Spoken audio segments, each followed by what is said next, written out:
વીર ભગતસિંહ માટે આપણે આજે સ્ટોરી બનાવી છે, વિડીયો બનાવી છે. પૂરો વિડીયો જોઈજો તમે. ભગતસિંહ વિશે આપણે પૂરી જાણકારી આપવાની છે આજે. તો જય હિન્દ ને નમસ્કાર દોસ્તો. આજે આપણે વાત કરવાની છે ભારતના કે એવા યુવાનની જેને પોતાની નાની ઉંમરમાં 23 વર્ષની ઉંમરમાં પોતાનું જીવનનું બલિદાન આપી દીધું. આ યુવાનનું નામ હતું વીર ભગતસિંહ.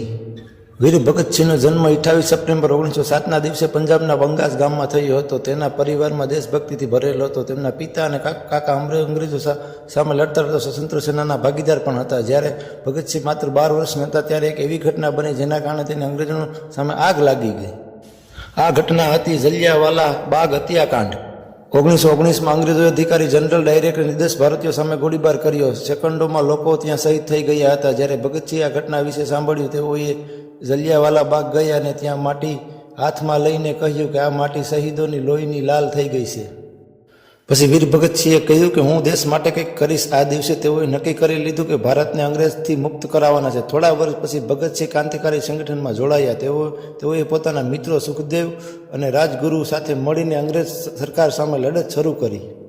1928માં એક એવી મોટી ઘટના બની. અંગ્રેજોએ ભારતના નેતા લાજપત રાય પર લાઠીચાર્જ કર્યો. આ હુમલામાં લાજપત રાય ગંભીર રીતે ઘાયલ થયા અને થોડા દિવસોમાં તેનું અવસાન થયું. આ સમાચાર સાંભળીને ભગતસિંહ ખૂબ ગુસ્સે થયા. તેમણે કહ્યું કે લાજપત રાયના મૃત્યુનો બદલો લેવો પડશે. ત્યારબાદ ભગતસિંહે તેમના સાથીદારો અને અંગ્રેજો અધિકારીઓને સંદેશને ગોળી મારી. આ ઘટના પછી આખો દેશ ચર્ચામાં થઈ ગયો. અંગ્રેજ સરકાર ભગતસિંહને પકડવા માટે પાગલ થઈ ગઈ, પણ ભગતસિંહ અહીં અટકાયા નહીં.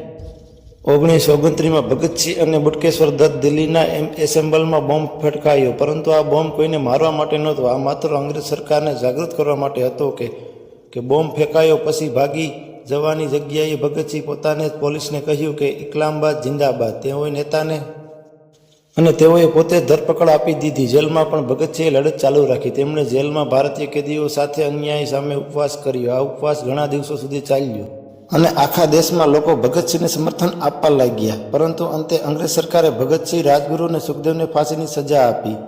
ફાંસીની સજાની તારીખ હતી 23 માર્ચ 1931. જ્યારે ભગતસિંહને ફાંસી પર આપવામાં લઈ જવામાં આવ્યા ત્યારે તે બિલકુલ ડર્યા નહોતા. તે સમયે તેઓએ હસતા હસતા બોલ્યા ઇન્કલાબ જિંદાબાદ અને 23 વર્ષની ઉંમરે દેશ માટે પોતાનું જીવન આપી દીધું.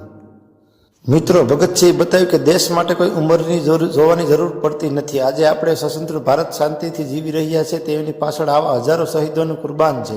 ચાલો આપણે પણ તેઓને સપનાના ભારતને બનાવવાનો પ્રયાસ કરીએ. ઇસ્લામ જિંદાબાદ. જય હિન્દ, જય ભારત. વિડીયો સારો લાગ્યો તો સબસ્ક્રાઈબ ને લાઇક જરૂર કરજો અને ફેસબુકમાં હોય તો ફોલો કરતા જઈએ. તો બધાને જય હિન્દ ને જય ભારત.